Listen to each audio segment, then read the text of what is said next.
Assalamualaikum warahmatullahi wabarakatuh.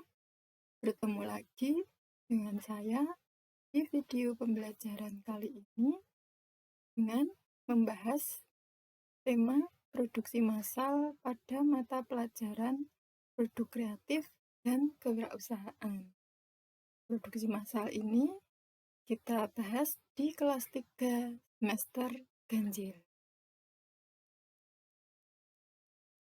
Sebelum masuk ke materi, kita harus tahu dulu tentang kompetensi dasarnya. Kompetensi dasar kita untuk ranah pengetahuan di 3.10 menganalisis perencanaan produksi massal. Untuk ranah keterampilannya 4.10 merencanakan produksi massal. Indikator pencapaian kompetensinya 1. Memahami perencanaan produksi massal. Yang kedua, menyimpulkan perencanaan produksi massal. Yang ketiga, menerapkan perencanaan produksi massal. Yang keempat, melakukan perencanaan produksi massal.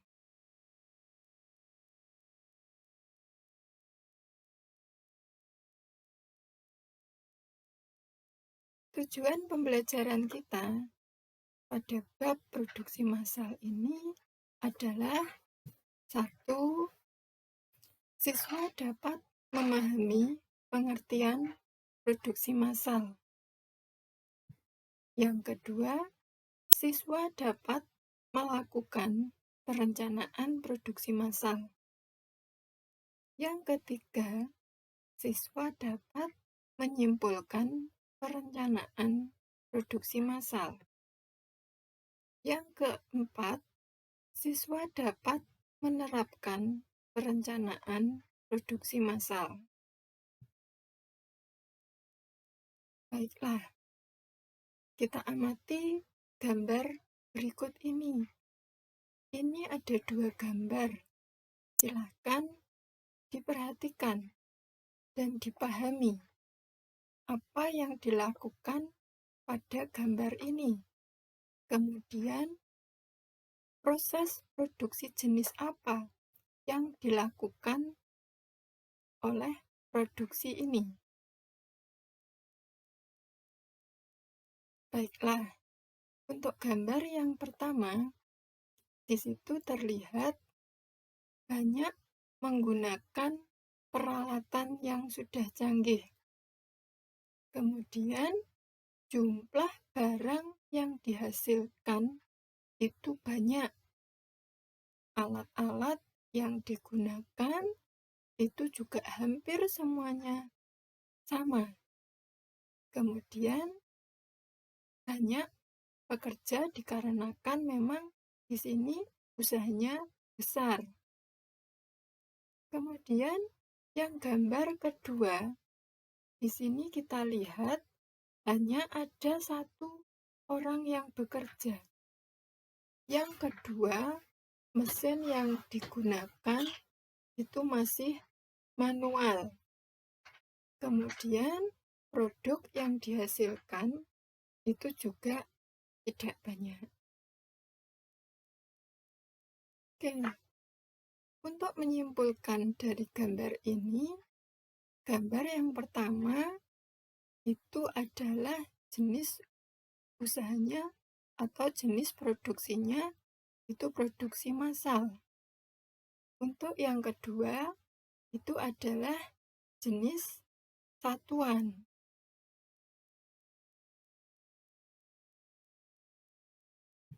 Untuk masuk ke materi berikutnya yang berkaitan dengan gambar tadi, kita harus tahu dulu apa itu perencanaan produksi sebelum kita masuk ke perencanaan produksi massal. Perencanaan produksi adalah perencanaan aktivitas produksi dan manufacturing di perusahaan atau industri. Perencanaan produksi ini adalah penetapan hari esok dari proses produksi. Hal ini nanti akan bisa menolong dalam pengerjaan atau penataan posisi produksi yang lebih efektif. Kenapa?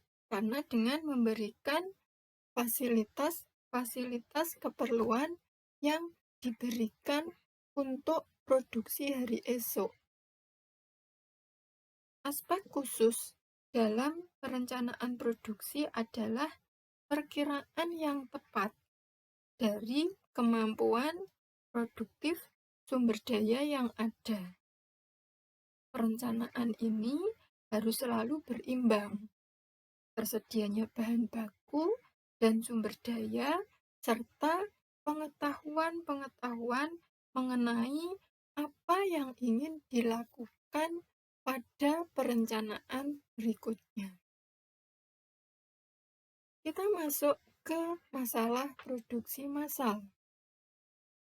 Pengertian produksi massal itu adalah proses produksi yang menghasilkan sebuah produk yang terstandarisasi dengan jumlah banyak, memakai perakitan dengan teknologi otomasi.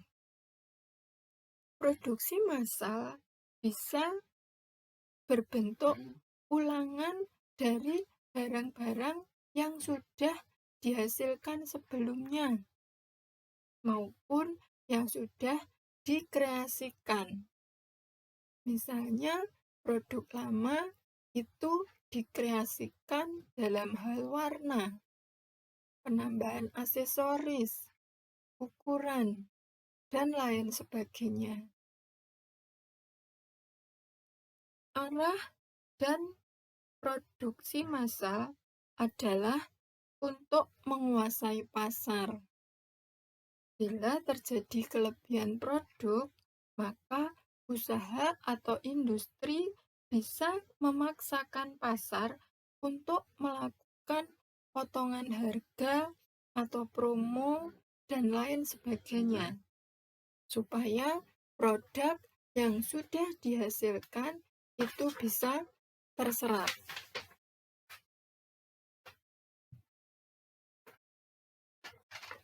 Kita masuk ke kegiatan berikutnya. Dari pengertian produksi massal tadi, kita bisa menarik karakteristik atau ciri-ciri yang ada pada produksi massal, yaitu 1. Produk yang dihasilkan itu memiliki biaya rendah dalam produksinya, namun bisa menghasilkan produk dalam jumlah besar. Hal ini dipengaruhi oleh karena dalam kegiatannya atau proses produksinya hanya menggunakan satu setting mesin saja. Selain itu, pembelian bahan baku dalam jumlah banyak itu akan mendapatkan harga bahan baku yang lebih murah. Kenapa di sini pembelian bahan baku dalam jumlah banyak? Dikarenakan dalam proses produksi massal, barang yang dihasilkan itu berjumlah besar. Atas dasar survei dari pasar, pesanan dari konsumen. Kemudian, yang kedua, itu mempunyai tujuan menguasai pasar dan dipasarkan di pasar bebas. Ciri yang kedua ini menguasai pasar, dikarenakan kenapa? Dalam hal jumlah yang dihasilkan itu banyak, permintaan dari konsumen itu juga banyak, secara langsung itu barang akan menguasai pasar. Yang ketiga, Ciri yang ketiga adalah mempunyai jalur kerja yang imbang dan produk yang serupa dibuat secara berkaitan. Hal ini dikarenakan penggunaan mesin-mesin produksi yang canggih dan sudah otomasi. Ciri yang keempat atau karakteristik yang keempat adalah tingginya spesialisasi produk dan ada standarisasi produk. Spesialisasi produk itu adalah perluasan produksi dengan cara mengadakan pembagian kerja. Dengan pembagian kerja, kualitas barang yang dihasilkan itu akan meningkat karena setiap pekerjaan dilakukan oleh orang-orang yang sudah memiliki keahlian di bidangnya masing-masing atau sudah memiliki spesialisasi di bagian masing-masing. Yang selanjutnya adalah adanya standarisasi produk. Apa itu standarisasi produk?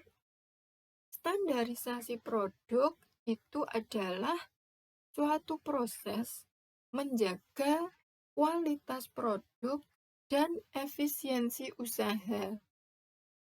Kegunaan dari standarisasi produk ini adalah satu, memberikan jaminan kepada konsumen bahwa kualitas produk memang sesuai dengan apa yang dijanjikan oleh perusahaan. Kegunaan yang kedua itu adalah melindungi konsumen dari kualitas produk yang rendah. Kita masuk ke kegiatan berikutnya, yaitu tentang perencanaan produksi massal. Apa itu perencanaan produksi massal? Perencanaan produksi massal adalah proses untuk memproduksi barang dalam satu masa, seperti yang sudah direncanakan lewat pengendalian sumber daya, seperti tenaga kerja, bahan baku, dan perlengkapan-perlengkapan lainnya. Dalam perencanaan produksi massal itu meliputi apa saja? Satu, perencanaan tentang penyiapan gagasan produksi massal. Penyiapan gagasan produksi massal ini disiapkan dengan memikirkan produk apa yang akan dibuat. Apakah produk itu permintaan dari konsumen? Apakah produk itu adalah produk yang hanya dibutuhkan oleh konsumen saat ini? Yang kedua adalah perencanaan membuat agenda penuntasan produk. Jadi di sini direncanakan dari awal untuk produk itu bisa diselesaikan dalam waktu berapa lama. Yang ketiga itu merencanakan kebutuhan bahan bakunya. Apakah kebutuhan bahan baku bisa dicukupi dari sekitar perusahaan ataukah memang harus mengambil dari luar perusahaan? Yang keempat, mengagendakan proses produksi setiap unitnya. Yang kelima, menyampaikan agenda penjadwalan pada pemesan jika barang sudah selesai diproduksi. Kita masuk pada tujuan perencanaan produksi massal.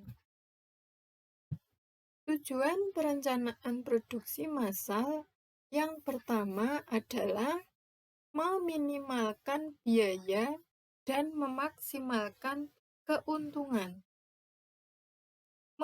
Meminimalkan biaya. Produksi massal sebagai proses ekonomi itu akan menimbulkan lebih sedikit biaya, terutama pada biaya tenaga kerja. Kenapa hal ini bisa terjadi?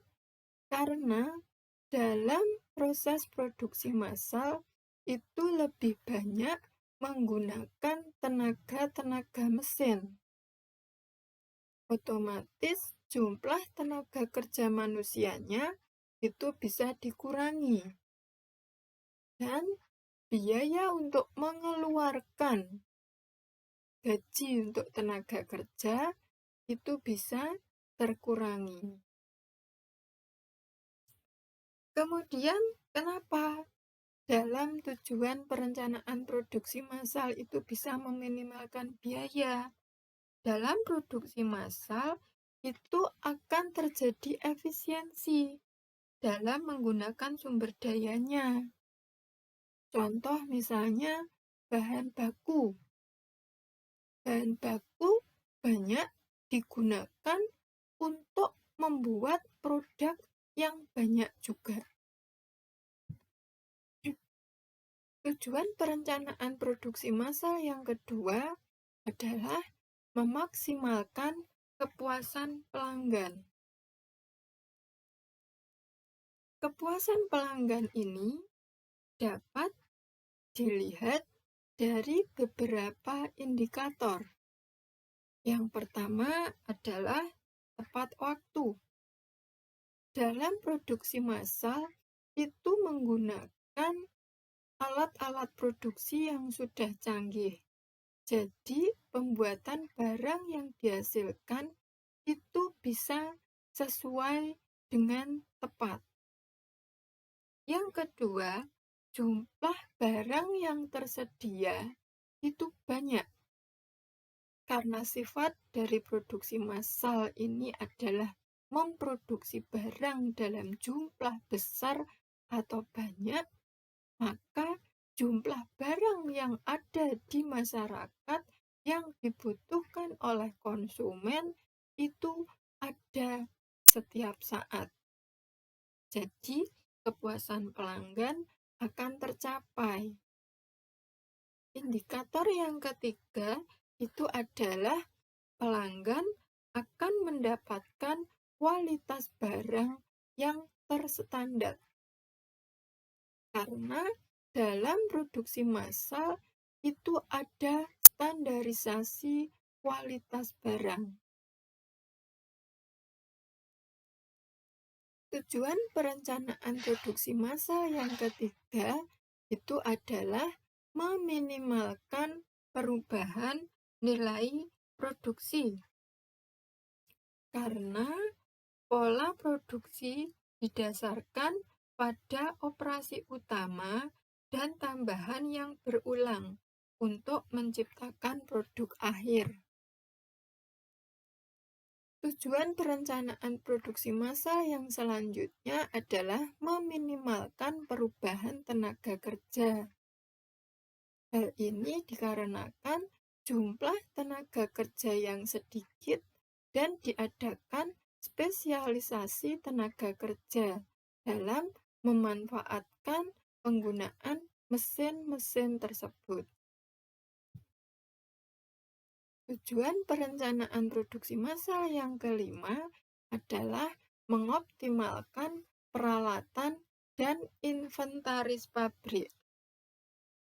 Dalam produksi massal itu menggunakan mesin-mesin otomatis dan canggih. Itu adalah cirinya. Otomatis di sini akan dioptimalkan penggunaannya. Kenapa? Supaya tidak terjadi pembelian mesin ataupun alat-alat yang sia-sia atau tidak digunakan. Jadi harus benar-benar dioptimalkan dalam penggunaannya. Kita masuk ke tahapan-tahapan produksi massal. Tahapan-tahapan produksi massal itu ada 4. Yang pertama itu ada routing. Yang kedua itu ada scheduling. Yang ketiga itu ada dispatching. Yang keempat itu ada follow up. Kita bahas yang pertama. Tahapan produksi massal yang pertama itu adalah routing. Apa itu routing? Routing adalah suatu proses menentukan posisi proses produksi massal atau suatu proses menentukan jalur atau rute pekerjaan dan urutan dari kegiatan produksi yang akan dijalankan. Hal-hal yang harus diperhatikan dalam routing ini adalah tentang kuantitas produk, tentang kualitas produk, sumber daya manusianya, mesin atau peralatannya, bahan baku, jenis, jumlah, dan urutan kegiatan manufakturnya. Di dalam routing ini, proses menentukan apa, berapa banyak, bagaimana, di mana, dan untuk menghasilkan suatu produk. Proses routing dipengaruhi oleh sumber daya manusia yang ada dalam suatu bisnis untuk mengenali kebutuhan, keinginan, dan harapan konsumen. Selain itu, dengan melakukan routing dapat memberikan metode yang sistematis untuk mengubah bahan baku menjadi barang jadi.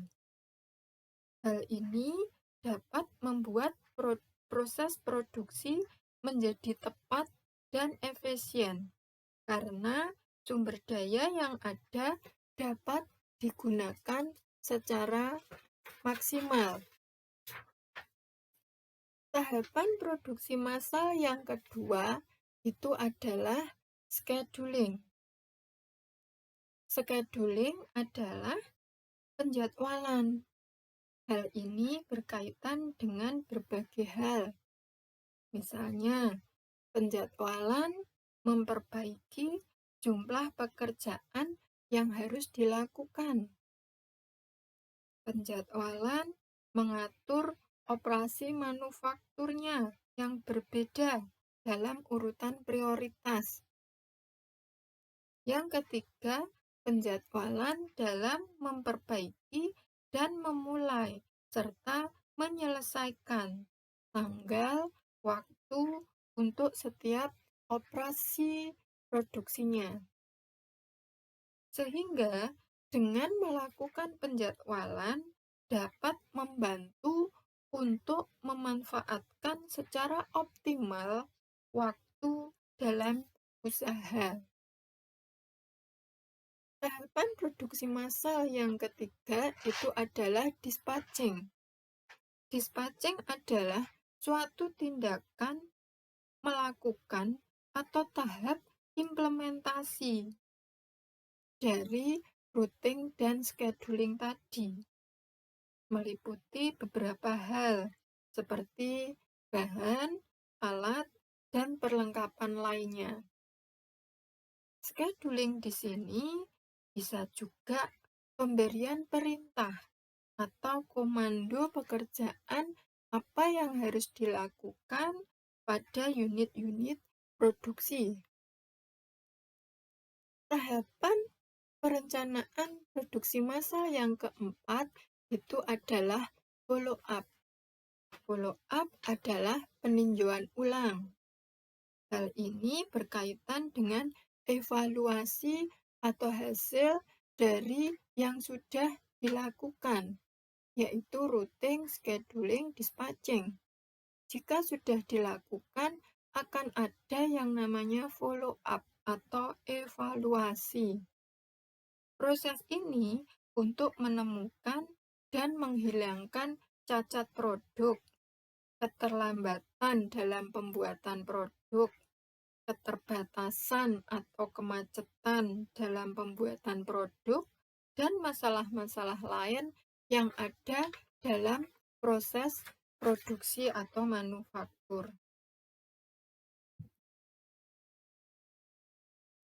Kita masuk ke materi berikutnya, yaitu tentang keunggulan atau kelebihan produksi massal. Kelebihan atau keunggulan yang pertama itu adalah adanya efektivitas waktu. Kenapa ini merupakan kelebihan produksi massal? Karena dalam produksi massal itu menggunakan mesin-mesin. Jadi waktu itu bisa dihemat atau ditekan sedemikian rupa. Tidak ada waktu yang terbuang sia-sia. Karena mesin akan terus bekerja untuk memproduksi barang tanpa istirahat. Tidak seperti manusia. Perlu waktu untuk istirahat dalam melakukan kegiatan produksinya. Kemudian yang kedua, itu menghemat biaya. Menghemat biaya ini terjadi dalam hal penghematan biaya tenaga kerja dan bahan baku misalnya, yang bisa kita amati.